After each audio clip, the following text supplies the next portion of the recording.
So here we have some sort of engine problem that caused a fire under the hood. It's going to be very hard to determine the actual cause of this. That's going to take some investigating.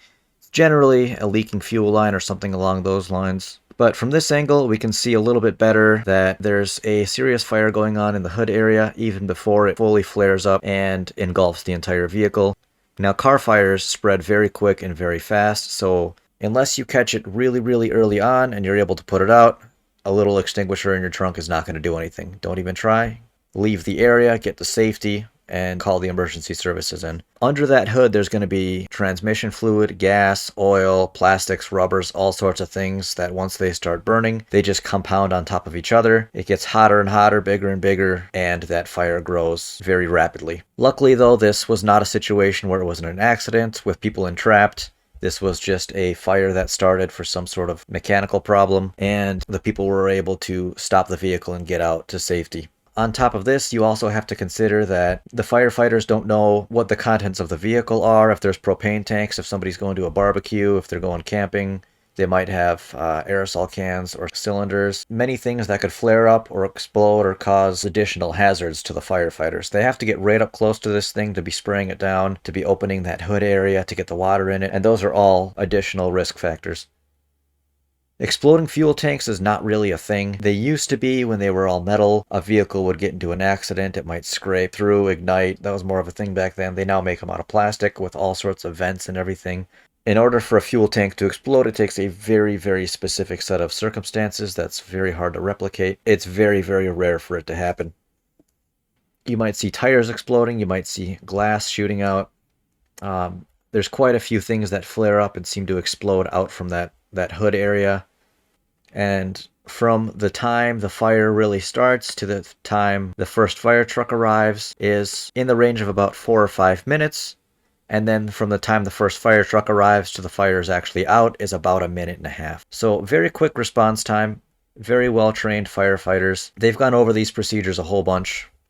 They train on this over and over and over, and they have a lot of practice with it. So when they show up, they know exactly what they're doing.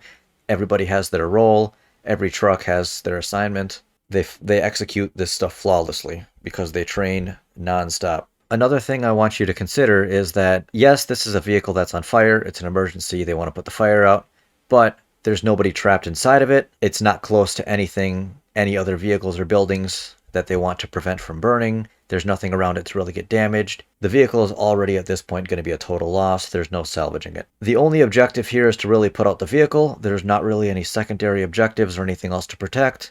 So there's no extra need to expedite any sort of response. Once they get that water on there and in the right places, it's pretty quick to put it out. If you've ever watched firefighters work, you might notice them sometimes spraying hoses on things that are not the actual fire. And they do this because they want to keep all the surrounding areas cool. They don't want anything spontaneously combusting and spreading. And if they're able to contain the flames where they already are, then it reduces the risk of any additional damage, any additional fires, anybody getting injured apart from what's already there. So again, very quick response to this. They're able to put it out rather quickly. Everywhere does it a little bit differently, but generally the first truck on scene is going to be taking care of whatever the situation is. Second truck on scene is going to be set up as a rescue truck for the first crew, and third truck is going to provide additional support as needed. Every department might do it a little bit differently, but around here, that's how they operate. Along with police and fire, they dispatch a tow truck, so once fire department clears it and police clear it as safe, the tow truck is able to load it up and take the vehicle away so they can clear up traffic and get everybody moving again. This is about 8 o'clock in the morning, so busy time for traffic. A little bit after the morning rush, but still there's a lot of commuters trying to get to where they're going, and this is just causing additional backups. A special shout out to all the first responders, all the firefighters that worked hard, especially on this fire, and got it out quickly and was able to clear the scene. That's all I have for you today. Stay safe out there.